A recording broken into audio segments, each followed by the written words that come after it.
Halo Tribuners, Saudara sedang menyaksikan live update Tribun News edisi Rabu 13 Oktober 2021 sore. Kami akan menyajikan informasi terkini dari berbagai daerah yang akan dilaporkan secara langsung oleh reporter kami di lapangan. Bersama saya Dea Mita, inilah live update selengkapnya. Kita menuju ke kabar pertama Tribuners. Alumni Akabri tahun 89 menyelenggarakan kegiatan bakti sosial di Kelurahan Setu, Kecamatan Cipayung, Jakarta Timur. Pada hari ini, Rabu 13 Oktober 2021. Dalam kesempatan ini ada 183.000 paket sembako dilepas secara simbolis oleh Panglima TNI Marsikal TNI Hadi Cahyanto dan Kapolri Jenderal Polisi Listio Sigit Prabowo. Dalam kegiatan tersebut, Hadi dan Listio juga menyapa altar 89 yang bertugas di sejumlah wilayah di Indonesia secara virtual. Detail informasinya akan disampaikan langsung oleh rekan wartawan kami dari Tribun News. Ada Gita Irawan yang kini sudah bergabung bersama kami. Halo rekan Gita. Halo rekan Dea. Gita, bisa Anda informasikan, gambarkan bagaimana tadi jalannya acara bakti sosial alumni Akabri 89 di Mabes TNI Cilangkap ya, maksud kami Jakarta Timur. Ya, bisa disampaikan kegiatan tadi diawali dengan sambutan dari penasihat Altar 89 yang juga Kepala Staf Umum TNI, Letjen TNI Eko Margiono. Dalam sambutannya, Kasum TNI mengatakan dampak yang hebat dari pandemi COVID-19 terhadap sendi-sendi kehidupan telah dirasakan oleh seluruh masyarakat, utamanya golongan menengah ke bawah. Kasum TNI mengatakan bila tidak ditangani secara cepat dan tepat, maka pandemi akan membawa dampak negatif terhadap kehidupan berbangsa dan bernegara.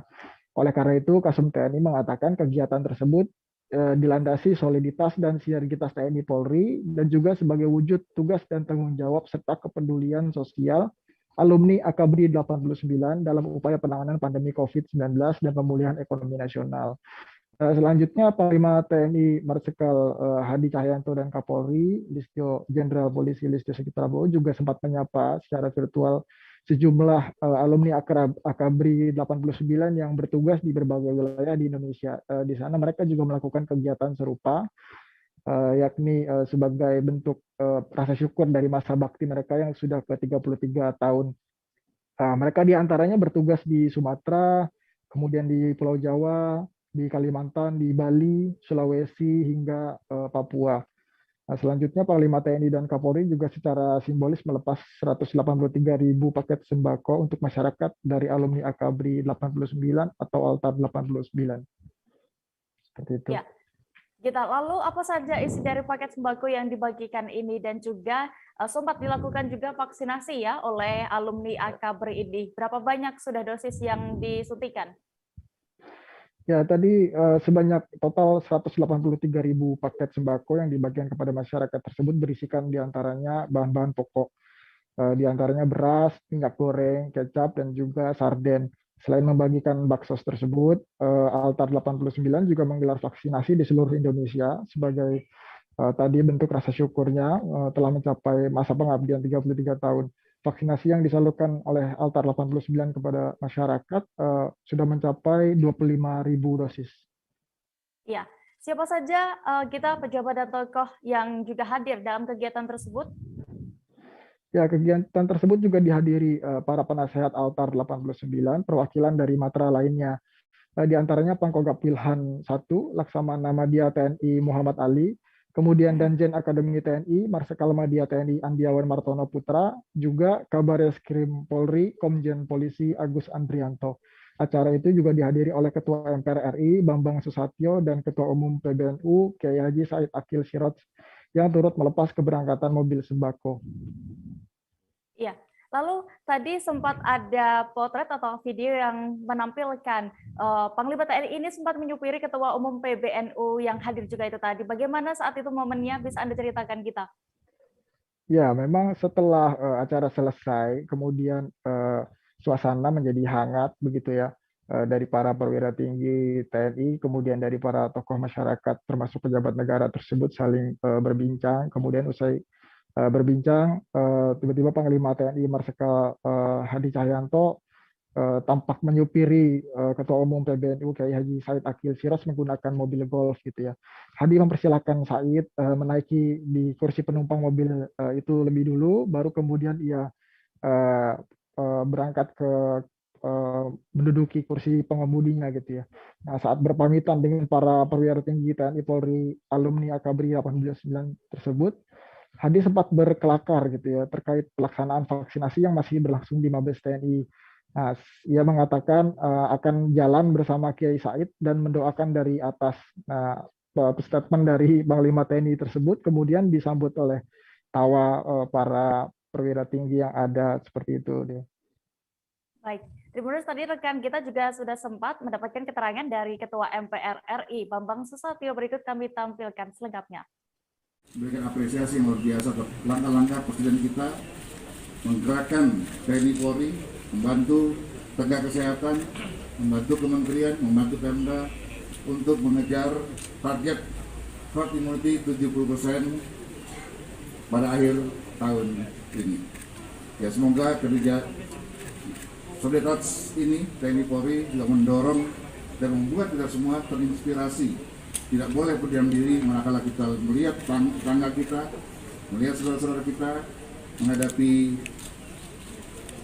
masalah kesulitan akibat pandemi COVID. Inilah nilai-nilai kegotong royongan yang diajarkan dan diharapkan terus terbangun di negeri Pancasila yang kita cintai ini. Sekali lagi selamat kepada TNI dan Polri, Kapolri maupun Pak Panglima, khususnya kepada Akabri Angkatan 89.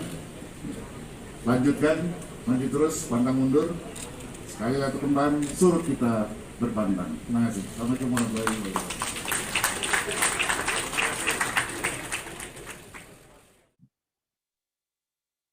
Pemerintah pusat meminta pemerintah daerah mempersiapkan tempat isolasi terpusat bagi atlet di daerah masing-masing.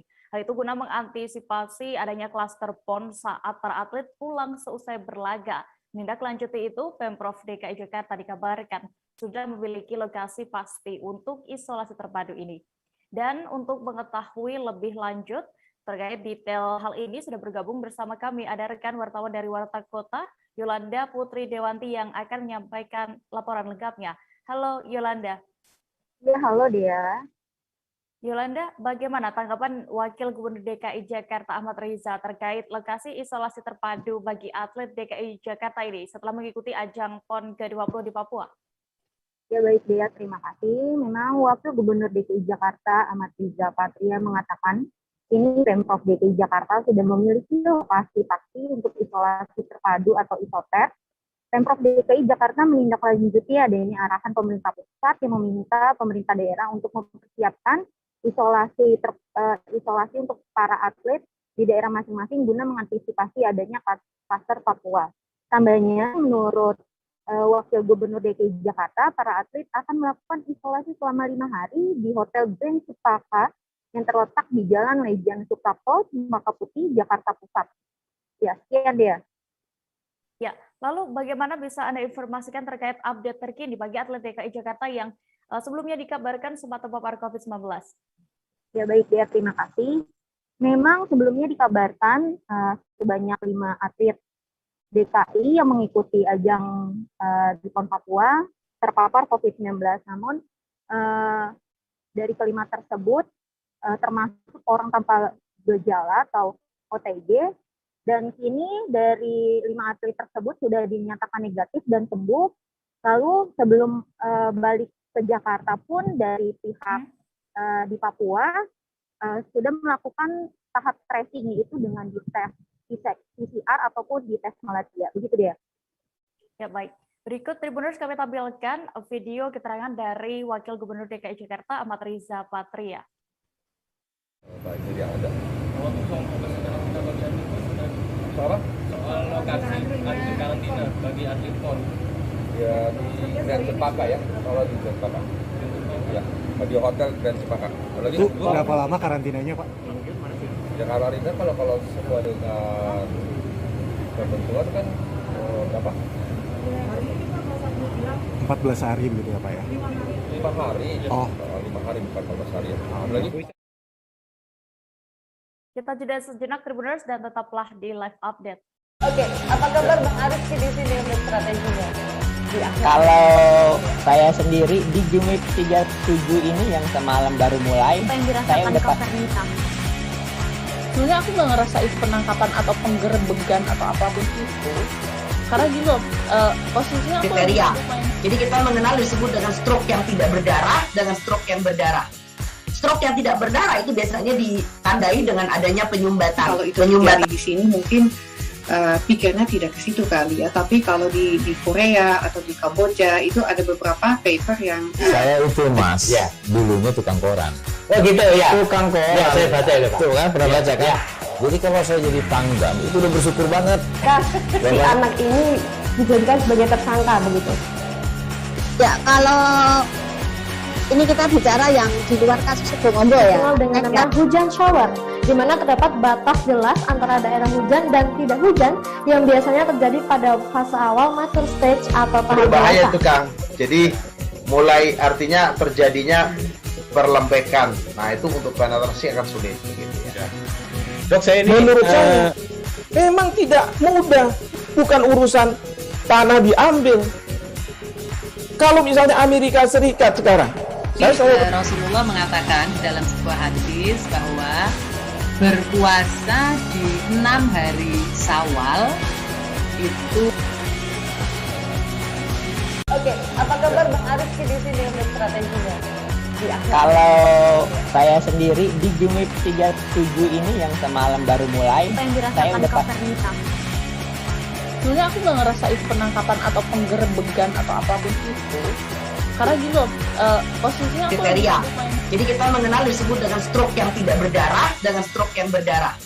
Stroke yang tidak berdarah itu biasanya ditandai dengan adanya penyumbatan. kalau itu terjadi di sini mungkin pikirnya tidak ke situ kali ya. Tapi kalau di Korea atau di Kamboja itu ada beberapa paper yang Saya itu Mas, dulunya tukang koran. Oh gitu ya. Tukang koran. Ya, saya baca itu, Pak. Tuh kan pernah baca kan? Ya. Jadi kalau saya jadi pangdam itu udah bersyukur banget. Si anak ini dijadikan sebagai tersangka begitu. Ya, kalau ini kita bicara yang di luar kasus Sebongombo ya. Dikenal dengan nama hujan shower, di mana terdapat batas jelas antara daerah hujan dan tidak hujan yang biasanya terjadi pada fase awal mature stage atau tahap Berbahaya dewasa. itu Kang. Jadi mulai artinya terjadinya perlembekan. Nah itu untuk penetrasi akan sulit. Gitu ya. Dok, saya ini menurut saya memang tidak mudah, bukan urusan tanah diambil. Kalau misalnya Amerika Serikat sekarang, Rasulullah mengatakan dalam sebuah hadis bahwa berpuasa di 6 hari Syawal itu. Oke, apa kabar Bang Arief di sini untuk strateginya? Kalau saya sendiri di Jumit 37 ini yang semalam baru mulai, Apa yang saya dirasakan udah Kak Fernita? Sebenarnya aku nggak ngerasa itu penangkapan atau penggerebegan atau apapun itu, karena gini loh, posisinya aku Kriteria. lagi main. Jadi kita mengenal disebut dengan stroke yang tidak berdarah dengan stroke yang berdarah. Stroke yang tidak berdarah itu biasanya ditandai dengan adanya penyumbatan. kalau itu terjadi di sini mungkin Kembali di live update, kita menuju ke informasi berikutnya datang dari Riau Tribuners. Puluhan peserta seleksi calon pegawai negeri sipil atau CPNS di Kabupaten Pelalawan tidak hadir saat seleksi kompetensi dasar. Peserta yang seharusnya mengikuti ujian diketahui sebanyak 200 orang yang akan dibagi dalam 4 sesi dan setiap sesi diikuti oleh 50 orang. Mereka yang tidak hadir pun langsung dinyatakan gugur oleh panitia. Kabar selengkapnya akan disampaikan rekan wartawan dari Tribun Pekanbaru, ada Johannes Tanjung yang kini sudah terhubung bersama kami. Halo rekan Johannes. halo Dea, halo juga Tribuners. Ya, bisa Anda informasikan apakah peserta tes SKD yang tadi tidak hadir ini diketahui alasan-alasannya? Baik Dea, peserta SKD yang tidak hadir pada hari pertama yang untuk ujian CPNS sebanyak 39 orang yang dibagi dalam 4 sesi. Sampai saat ini panitia nasional dan panitia daerah juga tidak mengetahui apa alasan dari peserta untuk tidak hadir sehingga langsung dinyatakan gugur. Terkadang juga ada peserta yang harusnya melapor jika memang terkonfirmasi positif. Hal itu menjadi toleransi dan akan dijadwalkan ulang oleh panitia untuk ujiannya selanjutnya. Begitu dia. Ya, lalu terkait proses pelaksanaan tes CPNS atau SKD ini, Johannes, bisa Anda jelaskan bagaimana proses penerapan termasuk protokol kesehatan di sana? Baik, Dea. Dalam proses SKD ini, ujian SKD yang digelar Pemkab Pelalawan tahun 2021 ini tentu dengan prokes yang cukup ketat. Salah satunya yakni sesi ujian dalam setiap sesi hanya 50 orang, padahal gedung daerah sebagai tempat ujian SKD memiliki kapasitas hingga 200 orang. Selain itu, dalam mengikuti proses ujian, peserta juga melewati beberapa pemeriksaan seperti mulai dari pintu masuk sampai ke ruangan steril yang disebutkan oleh panitia sebagai pemeriksaan akhir sebelum mengikuti ujian. Selain itu, peserta juga diwajibkan menggunakan masker 2 lapis, 1 masker medis, 1 lagi masker kain. Selain itu juga diwajibkan mencuci tangan serta menjaga jarak di setiap tempat-tempat pemeriksaan yang ditujukan oleh panitia. Demikian, Dea. Ya, Johannes, lalu apakah ada yang disampaikan Kepala BKP SDM Pelalawan terkait tes SKD kepada para peserta yang mengikutinya? Baik, Kepala BKP SDM Kabupaten Pelalawan, Bapak Fakru Roji menyebutkan agar semua peserta menyimak dan memahami aturan-aturan yang telah diumumkan sebelumnya, seperti kehadiran peserta diwajibkan 90 menit sebelum ujian dimulai, karena akan ada di pembagian PIN ujian SKD yang dalam proses catnya akan tertutup sebelum 5 menit sebelum ujian dimulai, dan beberapa aturan-aturan lainnya yang harus ditaati oleh peserta, termasuk salah satunya yakni membawa surat bebas COVID, diantaranya dalam bentuk rapid test yang masa berlakunya 1 kali 24 jam maupun swab PCR yang masa berlakunya 2 kali 24 jam. Jika ada peserta yang dinyatakan COVID-19, baik itu reaktif ataupun positif, segera melapor ke panitia untuk kembali dijadwalkan ulang ujiannya sebelum ujian berlangsung. Demikian, Dea. Baik, Tribuners, tadi juga rekan Johannes sudah sempat mewawancarai Kepala BKP SDM Pelalawan, Fahru Rozi. Berikut kami tampilkan keterangan lengkapnya untuk Anda. Jumlah peserta kita yang ikut tes di Kabupaten Pelalawan ini semuanya 1.631, dan yang langsung tes di gedung daerah ini 1.505 orang. Sementara yang 126 itu tersebar di berbagai kandik PKM yang ada di wilayah mereka masing-masing untuk ikut tes ini. Jadi untuk ikut seleksi ini seperti biasa menggunakan sistem CAT secara online. Jadi seluruh peserta itu sudah hadir 90 menit sebelum sesi mereka dimulai. Untuk absensi peserta sendiri seperti apa? Absensi peserta sendiri itu dimulai itulah 90 menit sebelum mereka datang. Di situ juga telah disiapkan, pertama mereka masuk, mereka harus registrasi dulu, harus menitipkan barang dan sebagainya, karena ke dalam tidak diperkenankan membawa barang lain selain daripada pensil dan juga kartu tanda penduduk elektronik yang asli. Kemudian peserta ini setelah dilakukan registrasi dan titipan barang, itu akan diadakan pengecekan bodi mereka, istilahnya terkait barang-barang yang dibawa. Setelah itu registrasi mengambil PIN, kemudian kita masukkan ke ruang steril. Jadi setelah ruang steril, begitu peserta sesi yang sebelumnya keluar dan sesi berikutnya masuk sesuai dengan jadwal mereka masing-masing. Puluhan warga di 2 desa wilayah Kabupaten Indramayu keracunan, diduga keracunan massal seusai menghadiri kegiatan tahlilal pada Senin 11 Oktober malam lalu. Hingga Selasa 12 Oktober kemarin, warga korban keracunan dikabarkan kembali berdatangan ke RSUD Indramayu. Sementara itu, kasus keracunan makanan ini juga sudah dalam penyelidikan pihak kepolisian. Selengkapnya akan disampaikan rekan jurnalis dari Tribun Cirebon, ada Handika Rahman yang kini sudah terhubung bersama kami. Halo Handika.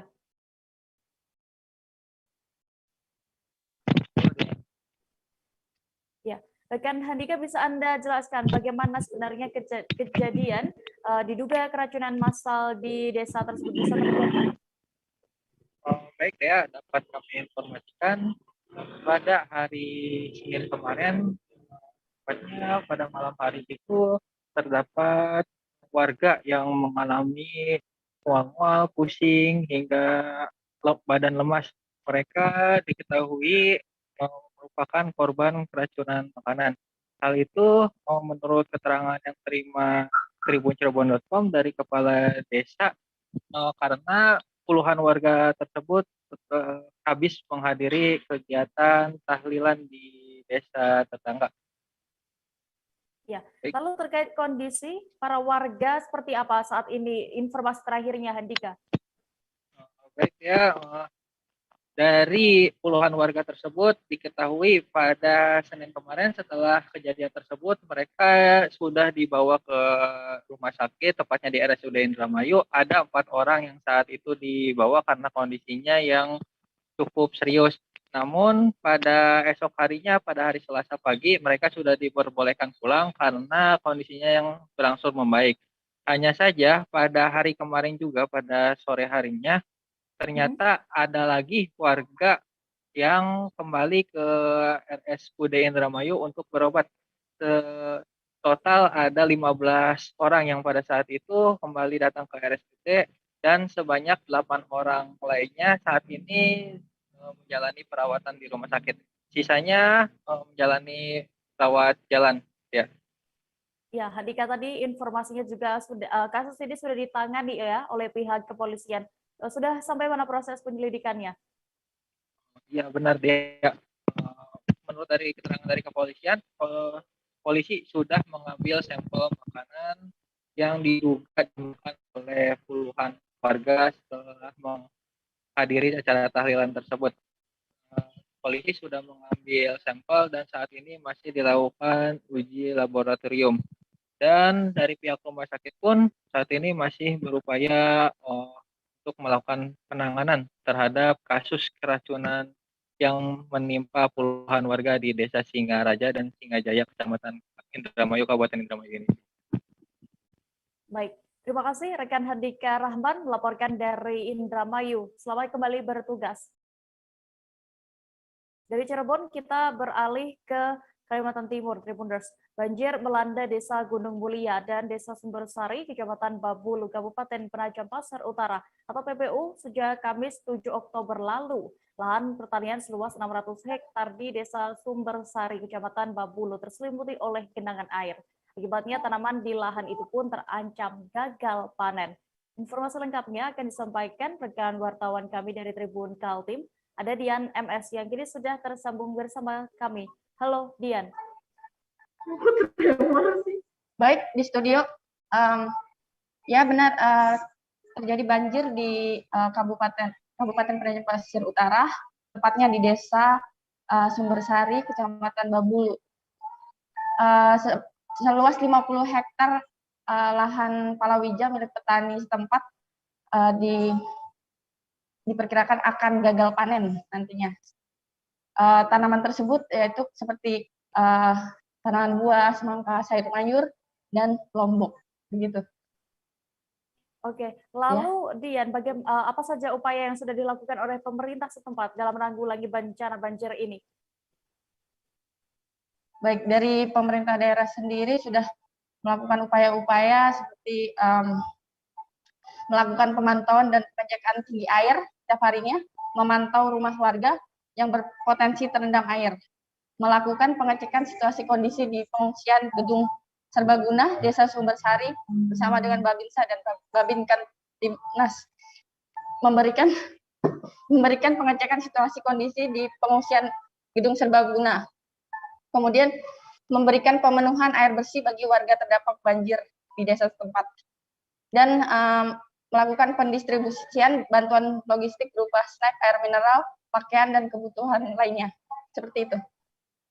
Baik, terima kasih rekan wartawan Tribun Kaltim, Dian MS untuk laporannya. Selamat kembali bertugas. Tribuners, kita jeda lagi dan akan kembali dengan informasi lainnya. Tetaplah di Live Update. Oke, apa kabar Bang Arif di sini untuk strateginya? Kalau saya sendiri di Jumik 37 ini yang semalam baru mulai, saya udah sebenarnya aku nggak ngerasa itu penangkapan atau penggerebegan atau apapun itu, karena gitu posisinya aku Jadi kita mengenal disebut dengan stroke yang tidak berdarah dengan stroke yang berdarah. Stroke yang tidak berdarah itu biasanya ditandai dengan adanya penyumbatan. Kalau itu terjadi di sini mungkin pikirnya tidak ke situ kali ya. Tapi kalau di Korea atau di Kamboja itu ada beberapa paper yang Saya itu Mas, dulunya tukang koran. Oh gitu ya. Tukang koran. Ya, saya baca itu Pak. Tuh kan pernah baca kan? Jadi kalau saya jadi Pangdam itu udah bersyukur banget. Si anak ini dijadikan sebagai tersangka begitu. Ya, kalau ini kita bicara yang di luar kasus Situbondo ya. Dengan nama hujan shower, di mana terdapat batas jelas antara daerah hujan dan tidak hujan yang biasanya terjadi pada fase awal mature stage atau tahap Berbahaya dewasa. itu Kang. Jadi mulai artinya terjadinya perlempekan. Nah itu untuk penetrasi akan sulit. Gitu ya. Dok, saya ini menurut saya memang tidak mudah, bukan urusan tanah diambil. Kalau misalnya Amerika Serikat sekarang, Rasulullah mengatakan dalam sebuah hadis bahwa berpuasa di 6 hari Syawal itu. Oke, apa kabar Bang Ariski di sini untuk strateginya? Kalau saya sendiri di Jumip 37 ini yang semalam baru mulai, saya udah Sebenarnya aku nggak ngerasa itu penangkapan atau penggerebegan atau apapun itu. Karena gini loh, posisinya aku kriteria. Jadi kita mengenal disebut dengan stroke yang tidak berdarah dengan stroke yang berdarah.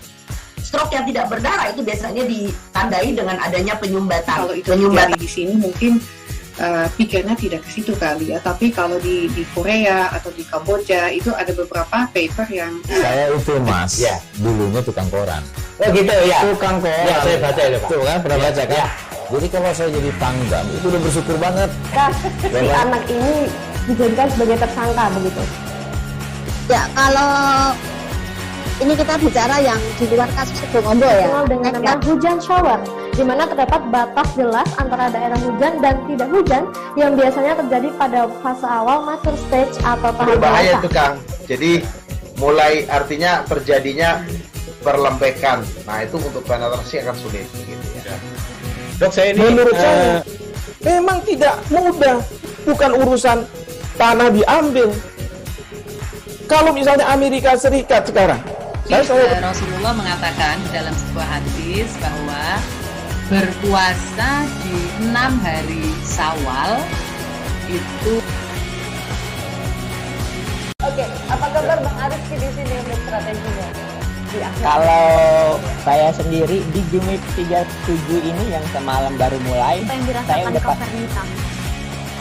Sebenarnya aku nggak ngerasa itu penangkapan atau penggerebegan atau apapun itu.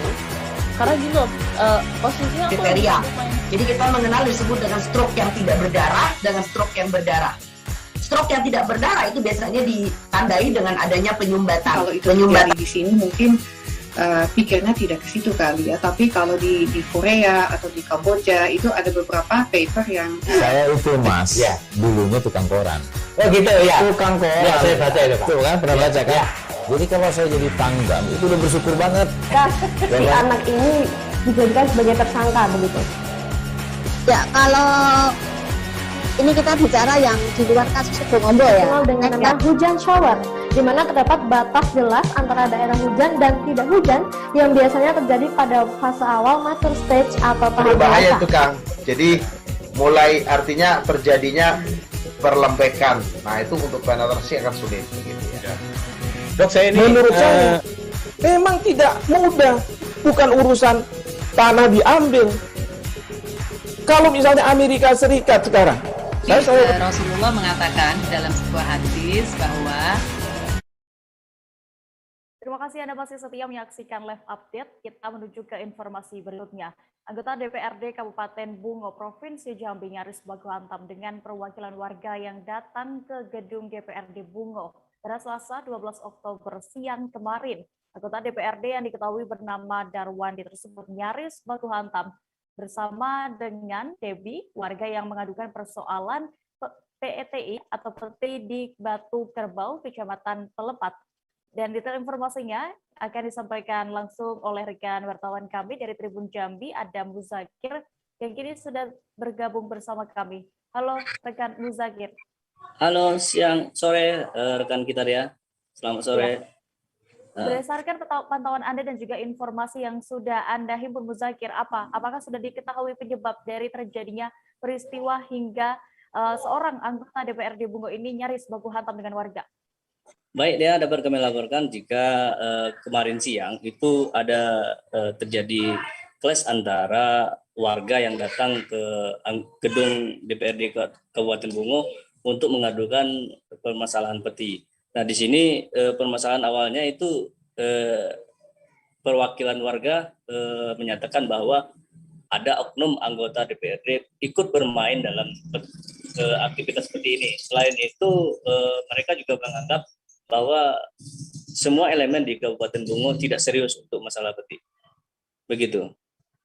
Jadi anggota DPRD yang diketahui bernama Darwandi ini emosi ketika nama DPRD dibawa dalam aktivitas ilegal ini. Begitu dia.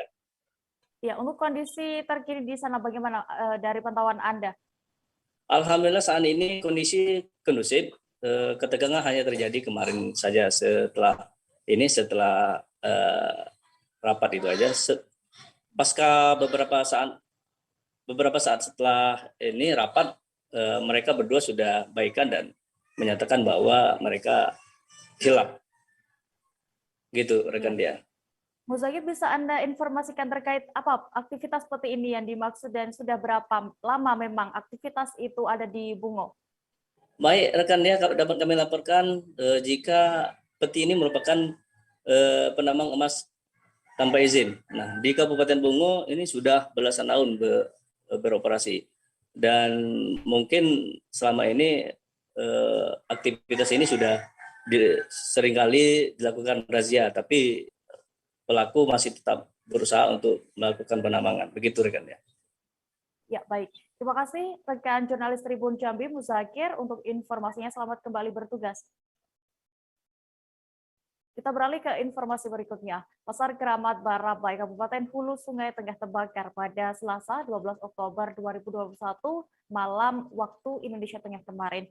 Hari ini pada Rabu 12 Oktober, Polres Hulu Sungai Tengah telah melaksanakan olah tempat kejadian perkara atau TKP. Satreskrim Polres HST pun sudah menurunkan tim identifikasi untuk memeriksa tempat kejadian dan memasang garis polisi di sekitar asal api. Dan untuk mengetahui lebih detailnya sudah bergabung bersama kami ada rekan wartawan dari Banjarmasin Pos, Hanani, yang akan menyampaikan laporan. Halo Hanani.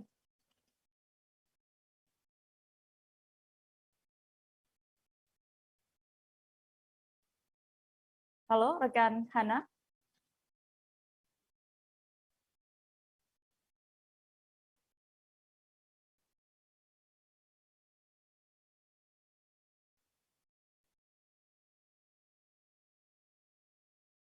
Halo rekan Hana, bisa mendengar kami dari studio?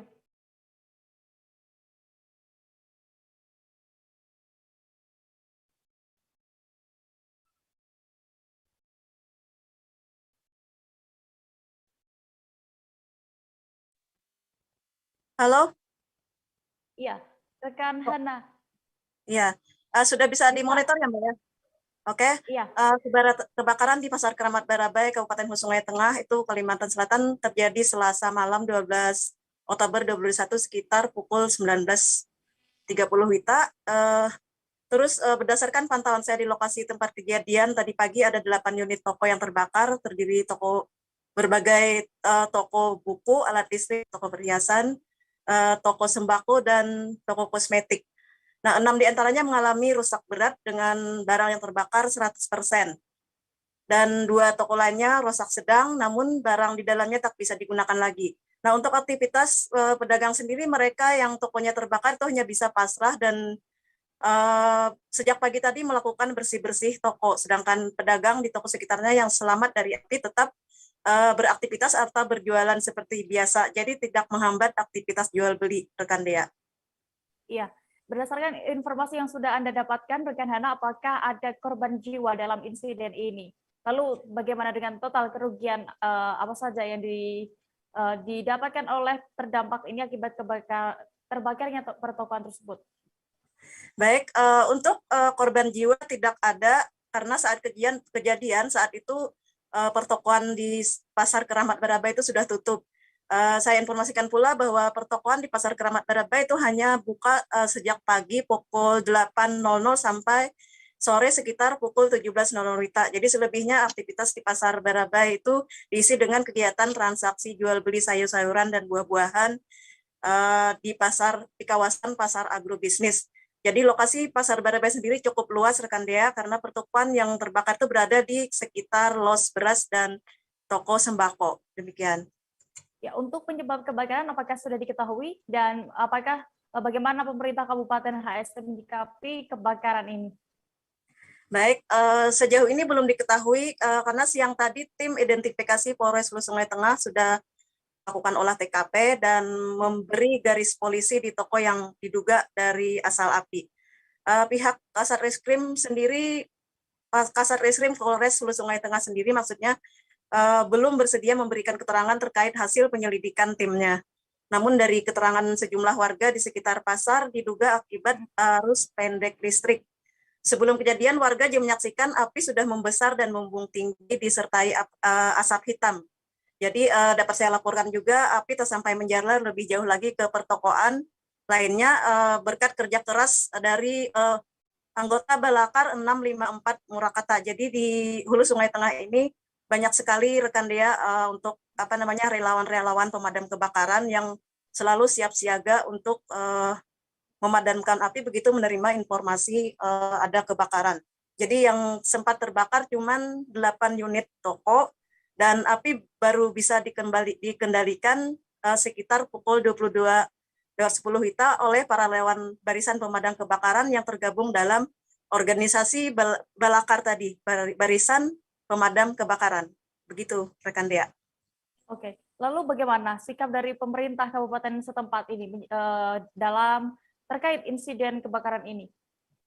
Baik, berdasarkan keterangan Kepala Dinas Perdagangan, Perindustrian, Koperasi, dan OMKM Hulu Sungai Tengah, Bapak Sahruli tadi, dalam wawancara tadi pagi, menyatakan segera berkoordinasi dengan Dinas Pekerjaan Umum dan Penataan Ruang untuk melakukan perbaikan agar pertokoan tersebut kembali bisa difungsikan dan pedagang maupun pengunjung kembali beraktivitas.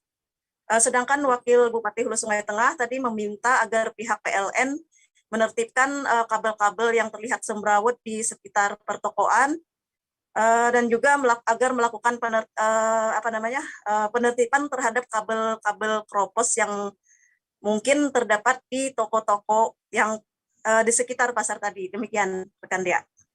Baik, Tribuners, tadi juga rekan Hana sudah berhasil mendapatkan keterangan dari Kepala Dinas Perdagangan, Perindustrian, Koperasi, dan UMKM, juga Wakil Bupati Hulu Sungai Tengah. Berikut kami tampilkan selengkapnya. Hasil investigasi sementara kita yang terdampak kebakaran langsung itu jumlahnya 8 kios atau 8 toko.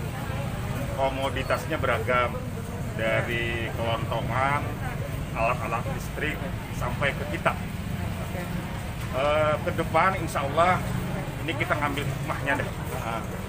Kami ada program untuk penataan dan penertiban pasar ke depan. Di 2021 perubahan ini kita coba untuk melakukan pembuatan master plan-nya atau set plan-nya untuk penataan dan penertiban pasar ke depan. Untuk jangka pendeknya kita coba koordinasi dengan perangkat daerah terkait untuk secepat mungkin mengembalikan fungsi kios ini agar semua pedagang terdampak kebakaran bisa beraktivitas kembali. Karena panasnya kadang-kadang menyengat nih, itu risikonya tinggi itu. Yang kedua, mudah-mudahan kabel-kabel yang semrawut juga samping kita sendiri yang mudah-mudahan PLN turun tangan itu. Alangkah baiknya kalau diganti kita Pak ya. Ini ada pengontrolan oleh instansi yang terkait. Oh ya. Itu akan paling tidak ada tindakan preventif gitu. Kalau kita begini kan mainnya gitu. Nah, tapi nanti insya Allah kami akan dalam pertemuan kepada instansi yang koordinasi dengan PLN mungkin malah. Koordinasi dengan PLN. Itu salah satu. Kayaknya belum pernah digantikah Pak atau kabelnya Pak seperti apa? Aku belum bisa memutuskan. Belum ini Pak, belum koordinasi. Kabar berikutnya datang dari Kepulauan Riau. Satres Narkoba Polresta Barelang kembali mengungkap kasus sabu jaringan internasional. Tidak tanggung-tanggung dari 2 orang yang ditangkap. 1 di antara mereka ternyata seorang bandar narkoba. Dari tangan pelaku, polisi mengamankan sebanyak 2.000 kilogram lebih narkotika jenis sabu. Kabar selengkapnya akan disampaikan rekan wartawan dari Tribun Batam, ada Noven Simanjuntak yang kini sudah terhubung bersama kami. Halo Noven. Ya, halo, selamat sore rekan Dea. Iya. Bagaimana polisi ini akhirnya bisa mengungkap kasus tersebut, rekan Noven? Ya, baik Tribuners dan juga rekan Dea, perlu kami sampaikan bahwasannya bagaimana upaya pihak Satres Narkoba Polresta Barelang dalam mengungkapkan kasus narkotika jenis sabu seberat 2,08 kg ini, perlu kami sampaikan bahwa hal ini terjadi pada hari Jumat 8 Oktober 2021, tepatnya di daerah Kelurahan Tanjung Buntung, Kecamatan Bengkong, Kota Batam, di salah satu rumah mewah, yakni rumah dari salah satu pelaku, yaitu berinisial HN, dan yang sedang melakukan transaksi bersama pelaku lainnya, yaitu W. Nah, hal ini diungkapkan oleh pihak kepolisian berdasarkan laporan dari masyarakat yang memang sudah mengaku resah bahwa sering mendengar desas-desus adanya transaksi narkotika yang terjadi di daerah ataupun di wilayah perumahan mereka. Seperti itu, rekan Dea. Oke, rekan Noven, berarti tadi yang benar adalah 2,008 kg ya, bukan 2.000 ya. Baik, lalu apa saja peran dari kedua oknum ini yang diamankan polisi? Apakah mereka pemain lama atau baru sebenarnya? Ya, baik Tribuners dan juga rekan Dea, dari penyampaian Kasat Narkoba Polresta Barelang, yakni Kompol Lulik Febriansah, mengatakan bahwa untuk 2 pelaku, yakni HN merupakan seorang bandar narkoba di Kota Batam, dan juga pelaku lainnya yaitu W merupakan pencari calon pembeli, seperti itu rekan Dea. Dan mereka ini masih dalam penyelidikan ataupun pengembangan dari pihak Satres Narkoba Polresta Barelang, apakah kemudian mereka ini apakah mereka termasuk dari pemain lama ataupun pemain baru, karena untuk sampai dengan hari ini masih dilakukannya pengembangan, seperti itu rekan Dea. Oke, lalu mengapa mereka ini disebut dengan bandar jaringan internasional? Ya, perlu disampaikan kembali Kasat Narkoba Polresta Barelang, untuk jaringan internasional yang dimaksud dalam kasus narkotika ini dikarenakan barang narkotika tersebut, jenis sabu tersebut memang didatangkan dari negara luar, yakni negara Malaysia, dan di mana ada salah satu bos ataupun pemilik barang tersebut berinisial V, yang dimana juga barang tersebut diantarkan melalui angkutan laut, seperti itu. Dan saat ini juga pihak kepolisian masih melakukan pencarian ataupun pengembangan terhadap kurir yang mengantarkan barang tersebut melalui salah satu pelabuhan tikus yang ada di Kelurahan Tanjung Buntung, yakni Pelabuhan Bob. Dan inisial daripada kurir tersebut berinisial F, yang saat ini masih dalam pencarian oleh pihak kepolisian. Nah, ini yang dimaksudkan dari pihak kepolisian bahwa kasus ini masih termasuk jaringan internasional karena didatangkan dari luar negeri, yaitu negara Malaysia. Seperti itu rekan Dea. Baik, terima kasih rekan wartawan dari Tribun Batam, Noven Simanjuntak, untuk laporannya. Selamat kembali bertugas. Kita akan kembali seusai jeda berikut, Tribuners, tetaplah di live update. Oke, apa kabar Bang Arif di sini untuk strateginya? Kalau saya sendiri di Jumip 37 ini yang semalam baru mulai, saya udah sebenarnya aku nggak ngerasa itu penangkapan atau penggerebegan atau apapun itu, karena gini loh, posisinya aku kriteria. Jadi kita mengenal disebut dengan stroke yang tidak berdarah dengan stroke yang berdarah. Stroke yang tidak berdarah itu biasanya ditandai dengan adanya penyumbatan. Kalau itu terjadi di sini mungkin pikirnya tidak ke situ kali ya. Tapi kalau di Korea atau di Kamboja itu ada beberapa paper yang saya itu mas, ya. Dulunya tukang koran. Oh gitu ya. Tukang koran. Ya, saya baca itu Pak. Tuh kan pernah baca kan? Ya. Jadi kalau saya jadi pangdam itu udah bersyukur banget. Si anak ini dijadikan sebagai tersangka begitu.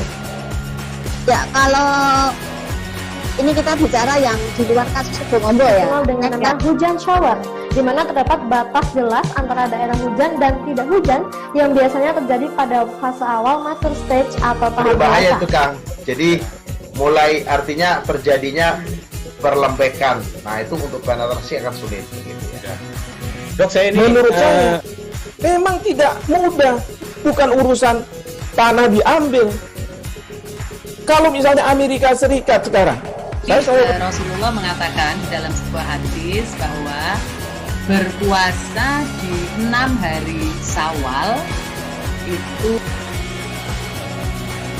Oke, apa kabar Bang Arif di sini untuk strateginya? Kalau saya sendiri di Jumip 37 ini yang semalam baru mulai, saya udah sebenarnya aku nggak ngerasain penangkapan atau penggerebegan atau apapun itu, karena gini loh, posisinya aku kriteria. Jadi kita mengenal disebut dengan stroke yang tidak berdarah dengan stroke yang berdarah. Stroke yang tidak berdarah itu biasanya ditandai dengan adanya penyumbatan. Kalau itu terjadi di sini mungkin pikirnya tidak ke situ kali ya. Tapi kalau di Korea atau di Kamboja itu ada beberapa paper yang saya itu mas, ya. Dulunya tukang koran. Oh gitu ya. Tukang koran. Ya, saya baca itu Pak. Tuh kan pernah baca kan? Ya. Jadi kalau saya jadi pangdam itu udah bersyukur banget. Si anak ini dijadikan sebagai tersangka begitu. Ya kalau ini kita bicara yang di luar kasus Sebongombo ya. Dengan nama hujan shower, di mana terdapat batas jelas antara daerah hujan dan tidak hujan yang biasanya terjadi pada fase awal mature stage atau tahap bahaya dewasa. itu Kang. Jadi mulai artinya terjadinya perlembekan. Nah itu untuk penetrasi akan sulit. Begitu, ya. Dok, saya ini menurut saya memang tidak mudah, bukan urusan tanah diambil. Kalau misalnya Amerika Serikat sekarang, Rasulullah mengatakan dalam sebuah hadis bahwa berpuasa di 6 hari Syawal itu. Oke, apa kabar Bang Arif di sini untuk strateginya? Kalau saya sendiri di Jumip 37 ini yang semalam baru mulai, saya udah sebenarnya aku nggak ngerasain penangkapan atau penggerebegan. Terima kasih Anda masih menyaksikan live update. Kita menuju ke informasi berikutnya. Kepolisian daerah Kepulauan Bangka Belitung terus menjamah masyarakat hingga di pulau-pulau kecil untuk menerima dosis vaksin COVID-19. Seperti dilaksanakannya vaksinasi di Pulau Semujur, Kabupaten Bangka Tengah. Kepala Kepolisian Daerah Kepulauan Bangka Belitung, Irjen Pol Anang Syarif Hidayat, pun juga melihat langsung pelaksanaan vaksinasi COVID-19 itu. Selengkapnya akan disampaikan rekan jurnalis kami dari Bangka, ada Joni Kurniawan yang kini sudah terhubung bersama kami. Halo rekan Joni. Halo rekan Dea. Ya. Bisa Anda informasikan lebih tepatnya di mana lokasi kegiatan dan siapa saja yang hadir dalam acara vaksinasi kali ini, Joni?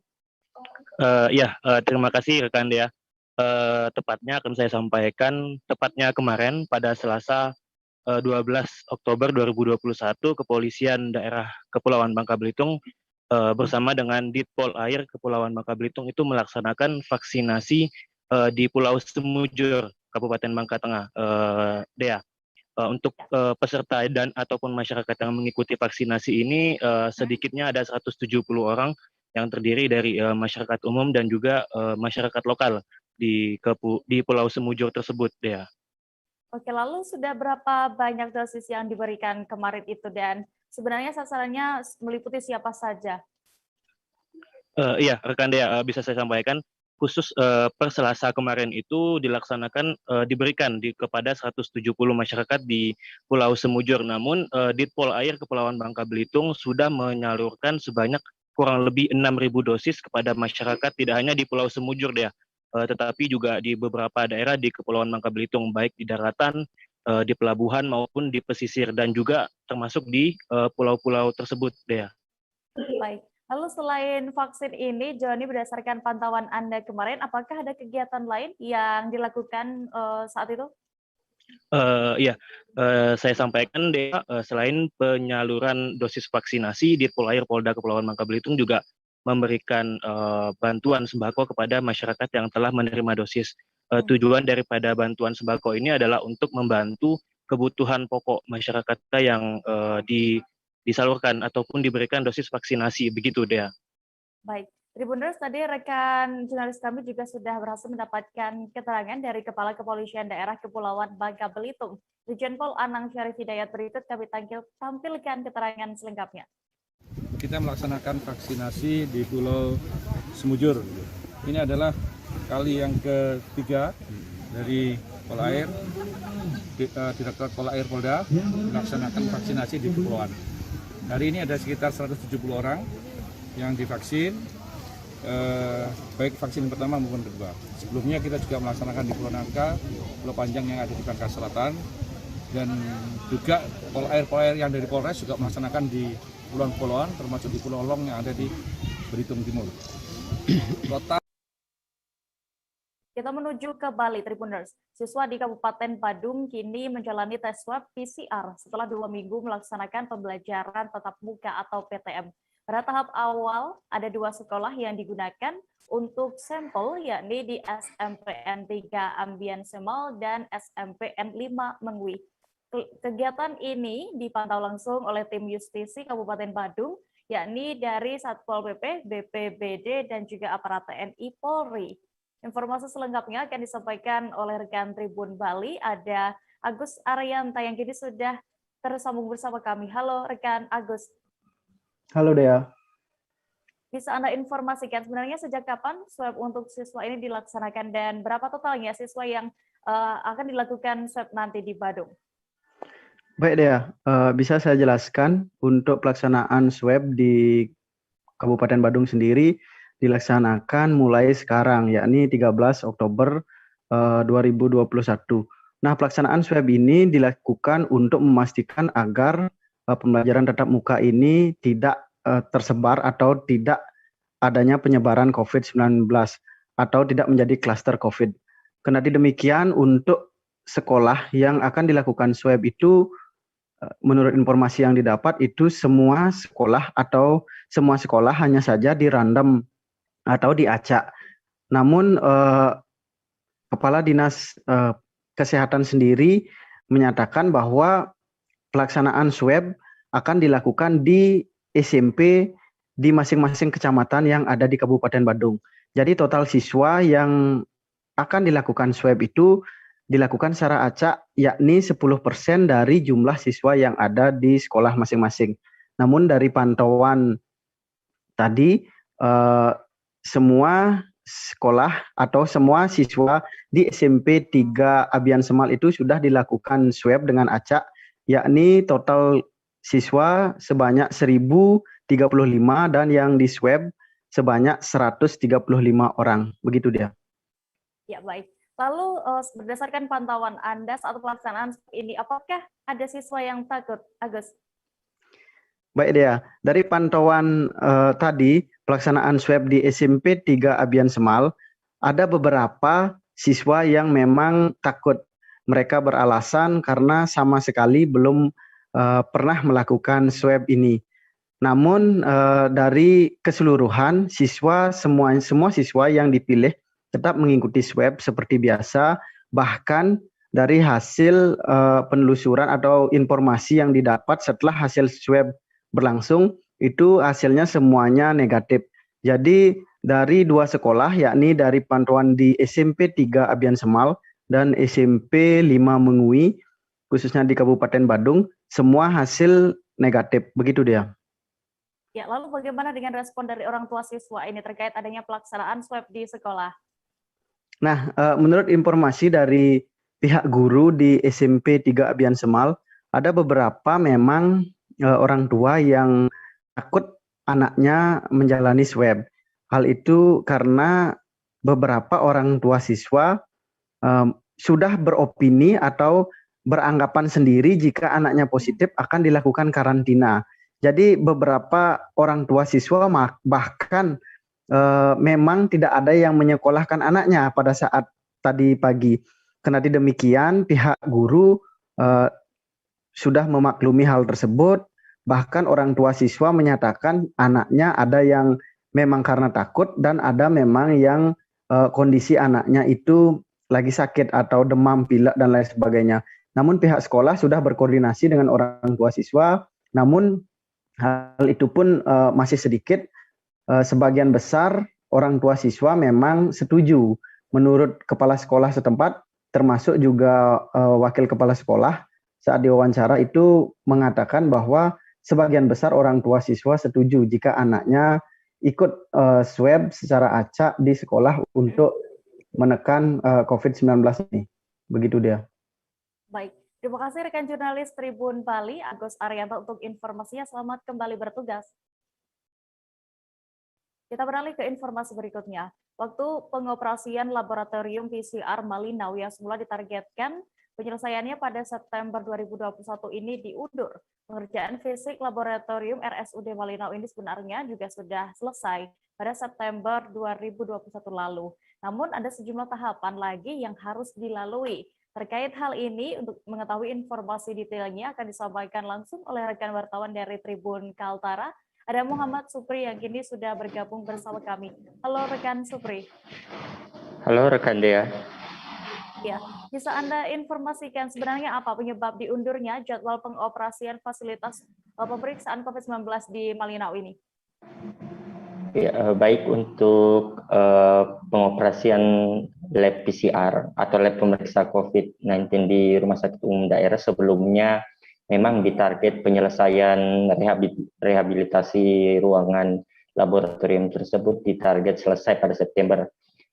Cuma yang menjadi kendala pada saat itu adalah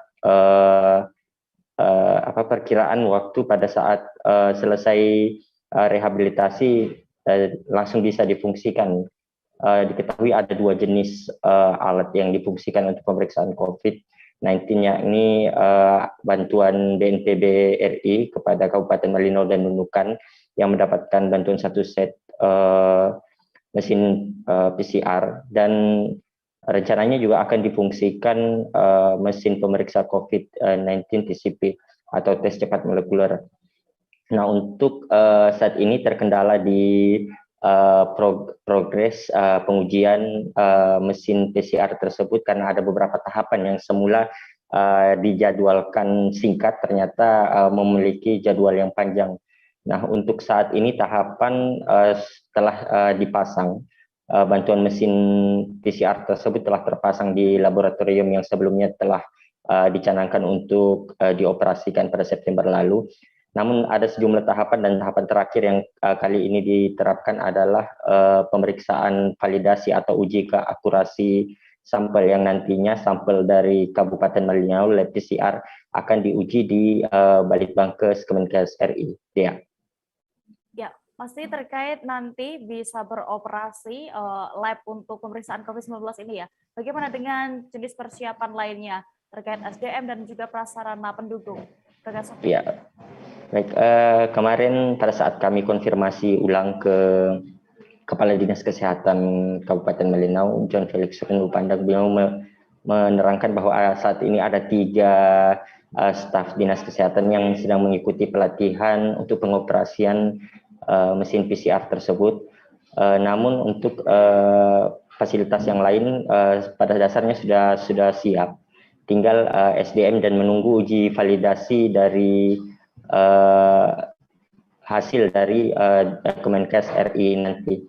Nah, untuk saat ini target pengoperasian di jangka November karena memang ada tahapan yang panjang. Pertama, kemarin dikeluhkan oleh Kepala Dinas Kesehatan sulitnya mencari 20 sampel positif dan 20 sampel negatif. Kemudian ada tahapan panjang di mana tingkat akurasi yang dibutuhkan sebelum dinyatakan siap untuk beroperasi mesin PCR tersebut adalah 95%, yakni dari 20 sampel hanya satu yang terdapat 19 sampel yang harus benar. Jika ada satu sampel saja yang salah, maka 2 sampel yang salah, maka akan diulang begitu terus sehingga ditarget ketika penyelesaian tes ini akurat, ditarget paling cepat November bisa beroperasi. Untuk pemeriksaan internal, menurut keterangan Satuan Tugas Penanganan COVID-19 Malinau, bisa dilakukan tanpa ada rekomendasi, karena pada dasarnya kebutuhan untuk uji validasi tersebut diperuntukkan untuk kebutuhan pelayanan syarat perjalanan seperti swab, PCR, dan lain sebagainya, sehingga butuh pengakuan uji validasi tersebut dari Kementerian Kesehatan. Ya, baik, terima kasih rekan Muhammad Supri melaporkan dari Malinau. Selamat kembali bertugas. Tribuners, jangan kemana-mana karena kami masih akan kembali dengan informasi menarik lainnya selesai jeda sejenak. Oke, apa kabar Bang Arief di sini untuk strateginya? Kalau saya sendiri di Jumip 37 ini yang semalam baru mulai, saya udah sebenarnya aku nggak ngerasain penangkapan atau penggerebegan atau apapun itu.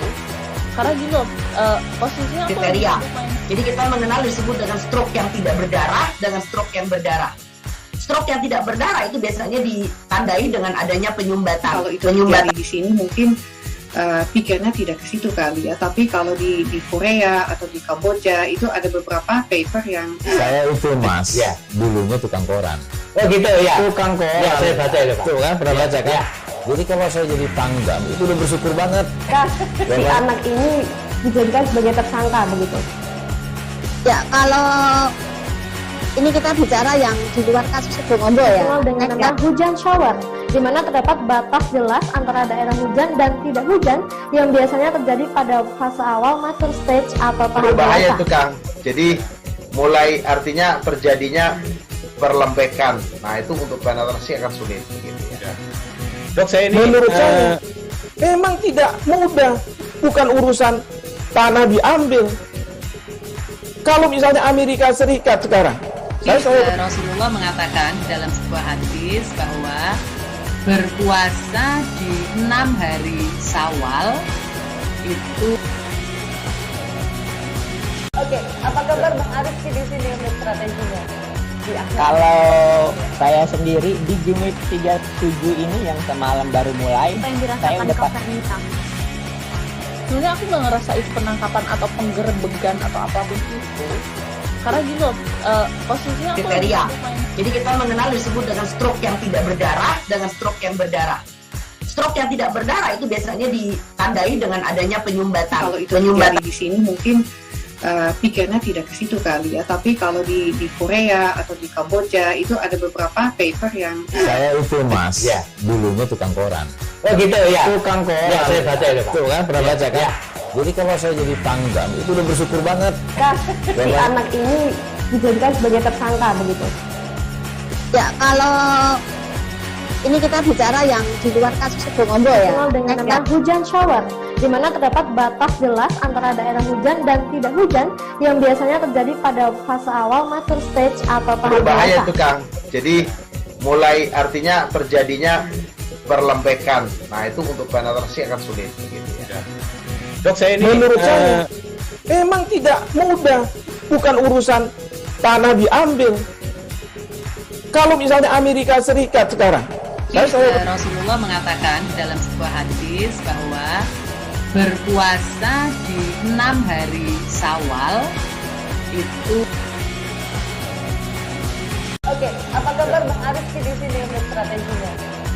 Kalau saya sendiri di Jumip 37 ini yang semalam baru mulai, saya udah sebenarnya aku nggak ngerasain penangkapan atau penggerebegan atau apapun itu. Karena gini loh, kembali di live update Tribuners, kita menuju ke informasi berikutnya. Pelajar SMP Negeri 4 Ketungau, Hulu, Kabupaten Sintang, Kalimantan Barat terpaksa mengikuti pelaksanaan asesmen nasional berbasis komputer atau ANBK di Bukit Empaung, perbatasan Indonesia dengan negara Malaysia. Tidak hanya itu, selama proses pelaksanaan ANBK ini, jaringan internet yang digunakan pelajar juga menumpang milik Malaysia. Untuk mengetahui lebih detailnya, sudah bergabung bersama kami rekan wartawan dari Tribun Pontianak, ada Agus Pujianto yang akan menyampaikan laporan lengkapnya. Halo rekan Agus. Halo rekan Dea. Iya, ada berapa banyak siswa SMPN 4 Ketungau Hulu ini yang terpaksa mengikuti ANBK di atas bukit dan menggunakan sinyal negara Malaysia? Dan bagaimana bisa Anda gambarkan perjuangan mereka? Baik rekan Dea, totalnya ada 45 siswa SMPN 4 Ketungau Hulu, Kabupaten Sintang, Kalimantan Barat yang melaksanakan ANBK di atas Bukit Empaung, tepatnya di Desa Nangabayan, perbatasan Indonesia dengan Malaysia. Pelaksanaan ANBK itu digelar pada 4 dan 5 Oktober lalu. Namun baru-baru ini video dan juga fotonya baru viral di media sosial. Dari Desa Nangabayan ke bukit itu jauhnya sekitar 13 km. Ditempuh dengan jalan kaki dia, dengan jalan yang perbukitan, licin dan cukup ekstrim. Selama ANBK mereka juga diikuti juga oleh orang tua, menginap di atas selama 3 hari 2 malam. Dan kemudian selama pelaksanaan ANBK juga mereka menggunakan sinyal internet Malaysia, yaitu Siskom. Paket datanya dibeli langsung dari Malaysia dan kartunya sudah dimiliki oleh warga setempat. Dea. Iya. Lalu apakah di desa tersebut tidak ada jaringan internet, Agus, atau seperti bagaimana hingga mereka harus berjalan tadi ya maksud kami belasan kilometer ke bukit untuk menjalankan asesmen, melakukan asesmen? Baik Dea, di Kecamatan Ketungau Hulu itu yang perbatasan Sintang dengan Malaysia itu ada 2 tower swasta yang ada di sana. Namun hanya satu saja yang berfungsi, yaitu provider Telkomsel. Namun dari pusat kecamatan ke Desa Nangabayan itu semuanya tidak terjangkau, hanya cukup untuk jaringan telepon saja dia. Sementara untuk internet tidak bisa diakses. Makanya salah satu caranya hanya bisa dilakukan di atas bukit itu dia. Kemudian ada juga BTS Mini Tower, namun juga sudah rusak 3 bulan terakhir dia, sehingga tidak bisa digunakan. Untuk desa terdekat yang mempunyai jaringan WiFi itu pun tidak bisa karena ada beberapa sekolah juga yang ikut-ikutan ANBK di situ, sehingga tidak mampu kuota jaringannya. Ya. Oke, lalu Agus, bagaimana harapan dari guru setempat di daerah itu dan apakah sudah ada respon dari pemerintah terkait hal ini? Baik dia, harapan guru dan juga masyarakat di perbatasan Sintang dengan Malaysia itu hanya satu, yaitu akses telekomunikasi ya dibangun di daerah perbatasan. Kemudian juga guru di sini juga tidak bisa menolak dari program pemerintah pusat karena SMPN 4 itu juga sudah mendapatkan alokasi bantuan berupa Chromebook sebanyak 15 unit. Jadi mau tidak mau mereka juga terpaksa ikut program ANBK, sementara ketersediaan infrastruktur internet juga belum memadai. Pemerintah juga sudah mengajukan ketidaksediaan untuk mengikuti ANBK ke provinsi, namun apa daya masih tetap dilakukan. Itu dia. Baik, di Bunders tadi rekan Agus juga sudah berhasil mewawancarai Kepala Sekolah SMPN 4 Ketungau Hulu. Petrinus Bujong, berikut kami tampilkan keterangan lengkapnya untuk Anda. Saya Petrinus Bujong, Kepala Sekolah SMP Negeri 4 Ketungau Hulu, mau melaporkan bahwa untuk kegiatan ANBK terpaksa kami laksanakan persis di Bukit Empaung. Bukit Empaung ini persis berbatasan dengan Indonesia dan Malaysia. Kami terpaksa harus melaksanakan ujian ANBK di sini karena mengingat tidak tersedia sinyal di sekolah kami. Untuk itu kami mohon kepada pemerintah terkait untuk memperhatikan, mengadakan sinyal untuk yang memadai lah untuk kegiatan ANBK kami. Ya. Untuk itu kami mohon sekali lagi perhatian dari pemerintah pusat maupun pemerintah terkait supaya menyediakan jaringan yang memadai yang bisa digunakan untuk kegiatan ANBK di tahun-tahun berikutnya. Terima kasih. Kita beralih ke Jawa Timur. Suasana pantai selatan tepatnya Watu Pecak, Desa Selek Awar-Awar, Kecamatan Pasirian sore. Pada 12 Oktober 2020 sore tampak tak seperti biasanya. Ratusan nelayan yang biasanya melaut untuk mencari ikan kini hanya mencari kerang simping di tepi pantai saja. Pasalnya belakangan ini Diketahui fenomena munculnya banyak kerang simping di Laut Selatan Lumajang ini, terutama di Pantai Dampar dan Watu Pecak. Kabar selengkapnya akan disampaikan rekan wartawan dari Surya. Ada Tony Hermawan yang kini sudah terhubung bersama kami. Halo rekan Tony. Halo, selamat sore rekan Dia. Baik. Tadi berdasarkan informasi yang sudah Anda himpun, sebenarnya sejak kapan fenomena munculnya kerang simping yang melimpah di kawasan itu? Iya, memang begini rekan Dea. Belakangan hari ini, tepatnya kurang lebih hampir sepekan ya, suasana di Laut Pantai Selatan Kabupaten Lumajang ramai, banyak nelayan, terutama di pantai Selak Awar-Awar, Desa Pasirian, dan Pantai Watu Pecak. Nelayan berbondong-bondong mencari kerang di pinggir pantai yang biasanya mereka mencari ikan dengan cara melaut hingga ke tengah, sekarang mereka hanya mencari kerang di bibir pantai. Seperti itu rekan Dia. Iya, apakah fenomena ini pertama kali terjadi atau sebenarnya sudah sering? Dan kenapa para nelayan ini lebih memilih mencari kerang daripada untuk melaut? Sebenarnya fenomena ini secara rutin ya, setiap tahun ada selalu terjadi, tepatnya biasanya di penghujung musim kemarau sebelum beralih ke musim penghujan. Pada tahun ini waktunya cuma singkat, biasanya sih sampai 2 minggu itu terjadi fenomena kerang simping yang membanjiri di daerah bibir pantai selatan. Begitu rekan Dia. Kalau untuk kenapa nelayan lebih memilih mencari kerang simping ketimbang harus melaut ke tengah, memang keberadaan kerang simping ini bisa menambah penghasilan mereka, selain bisa dikonsumsi sendiri untuk keluarga, mereka biasanya juga menjualnya ke pasar-pasar lokal Lumajang dengan harga yang cukup ekonomis ya, per kilo itu 5.000 maksud saya sampai 10.000, begitu rekan Dea. Oke, Tony, lalu apakah sudah ada penjelasan dari pihak terkait mengenai adanya fenomena ini, mengapa bisa muncul seperti itu? Menurut penjelasan dari Dinas Perikanan Kabupaten Lumajang, adanya fenomena ini bisa menjadi tolak ukur bahwa hanya terumbu-terumbu karang yang berada di tengah laut itu tumbuh sehat. Maka dari itu kerang-kerang yang tumbuh di sela-sela bebatuan ini memilih hidup di pinggiran pantai yang biasanya ombaknya tidak terlalu panas. Seperti itu rekan Dia. Baik. Tribuners, tadi juga rekan Tony sudah mewawancarai Bahrul, nelayan, salah seorang nelayan di Lumajang, dan juga Dinas Perikanan, ini ada PLT, Kasih Kenelayanan Dinas Perikanan Lumajang, Francisca Dwi Susanti. Berikut kami tampilkan selengkapnya. Seluruh pantai itu ada, cuman memang dilihat dari karakteristik terumbu karangnya.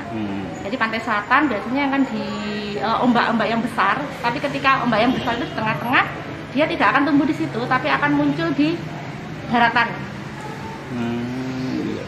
Itu memang sudah mulai lama Bu ya? Sudah lama. Cuman memang fenomena yang terjadi mungkin terlihat bahwa ini baru-baru, karena banyak masyarakat yang berbondong-bondong mencari hanya baru tahun ini mungkin, karena sudah mengetahui bahwa di situ ada banyak kerang yang ekonomis, bisa untuk menambah penghasilan.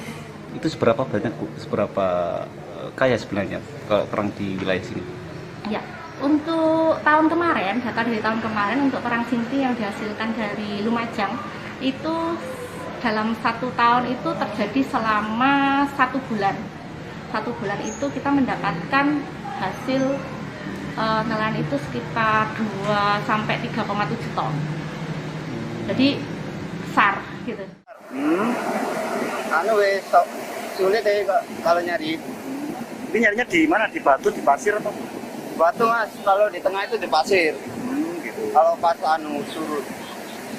Emang tiap bulan musim kayak gini atau gimana sih? Bukan, tiap tahun. Oh, tiap tahun. Tiap musim kemarau. Dari Jawa Timur kita bergeser sedikit Tribuners ke daerah istimewa Yogyakarta. Ada pria asal Bantul DIY membuat replika robot berbahan onderdil motor bekas. Dia adalah Eri Sudarmono yang begitu kreatif membuat replika robot berbahan onderdil motor ini. Bak dalam film Transformer. Karyanya tersebut diminati pasar luar negeri, bahkan laku hingga puluhan juta rupiah. Selengkapnya terkait kreativitasnya seorang warga asal Bantul ini akan disampaikan lengkapnya oleh rekan jurnalis kami dari Tribun Jogja, ada Santo Ari yang kini sudah terhubung bersama kami. Halo rekan Santo. Halo, selamat sore rekan Dea. Ya, bisa Anda ceritakan bagaimana sebenarnya awalnya pria tersebut bisa muncul ide untuk membuat replika robot ini dan bisa dijelaskan juga bahan dasar yang digunakan? Oke, baik. Sebelumnya Pak Eri Sudarmono ini adalah seorang pelukis dan perajin dekorasi yang dia udah bertahun-tahun menerima pesanan dari dalam dan luar negeri. Dan ketika pandemi tahun kemarin, otomatis dia Pak Eri ini kehilangan banyak pekerjaan atau kehilangan pesanan dan sempat menganggur selama sekitar 6 bulan hingga akhirnya pada awal tahun 2021 tahun ini mantan buyernya yang berasal dari Cina menghubunginya dan meminta untuk dibuatkan replika robot. Karena Pak Eri ini memang punya dasar ilmu seni kriya, karena beliau juga lulusan dari Institut Seni Indonesia jurusan kriya, Pak Eri menyanggupi dan membuat replika robot berbahan dari onderdil motor bekas, begitu. Oke, berdasarkan informasi yang sudah Anda dapatkan ini, berapa harga replika robot ini? Karena juga dipasarkan hingga luar negeri itu tadi ya, sudah kemana saja? Betul, dari pesanan pertama itu yang dari Cina itu, ternyata di sana banyak peminatnya, akhirnya dia kebanjiran pesanan, dan untuk satu replika robot di berbahan dasar onderdil ini dihargai seharga antara 30 juta sampai 60 juta rupiah, tergantung kerumitan atau dimensinya. Sedangkan untuk bahan-bahan dasarnya adalah sepeda motor zaman dulu atau yang bisa ditemukan di rosok-rosok atau sudah motor lama, dan bahan dasarnya adalah full dari metal atau besi karena bahan dasar seperti plastik dan yang lain di dalam motor tidak digunakannya. Dan untuk karya-karyanya sendiri saat ini sudah keluar hingga Cina dan Jerman. Begitu rekan dia.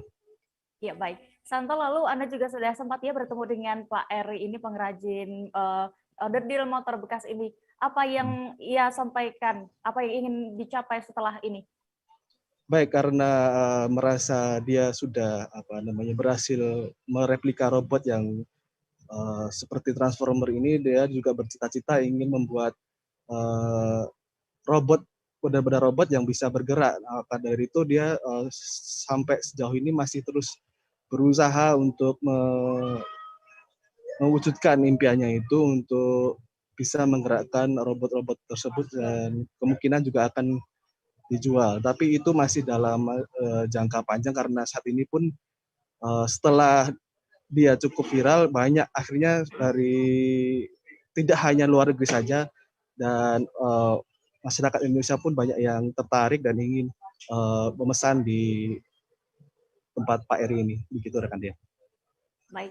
Tribuners, tadi juga rekan Santo sudah berbincang ya, ada kesempatan berbincang dengan Pak Eri Sudarmono selaku pengrajin replika robot dari bahan onderdil motor bekas. Berikut kami tampilkan selengkapnya.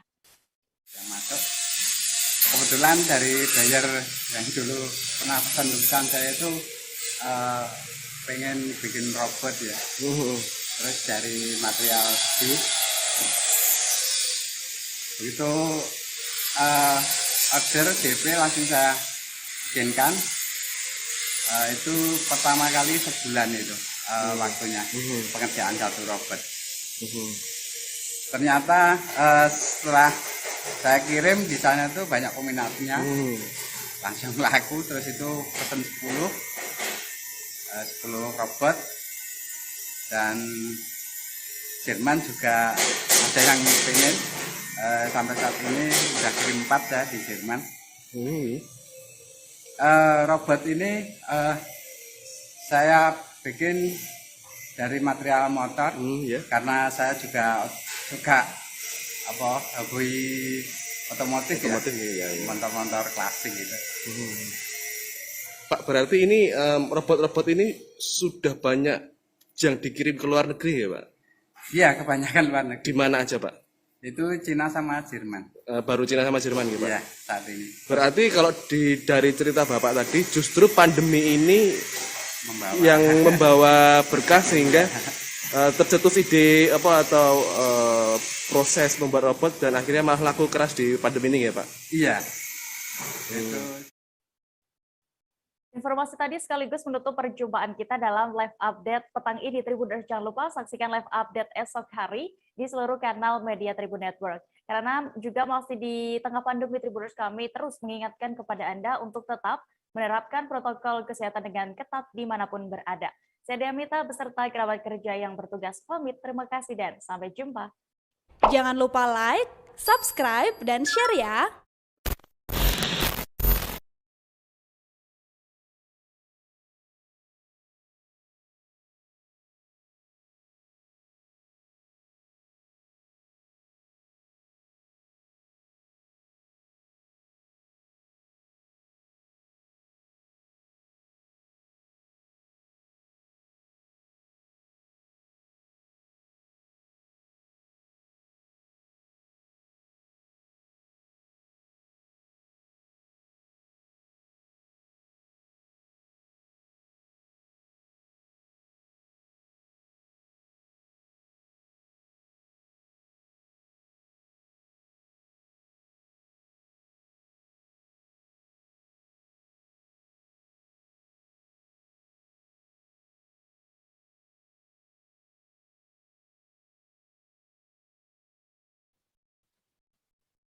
Halo Tribuners, jumpa lagi dengan saya Siska Mawaski dalam live update PON Petang edisi Selasa 12 Oktober 2021.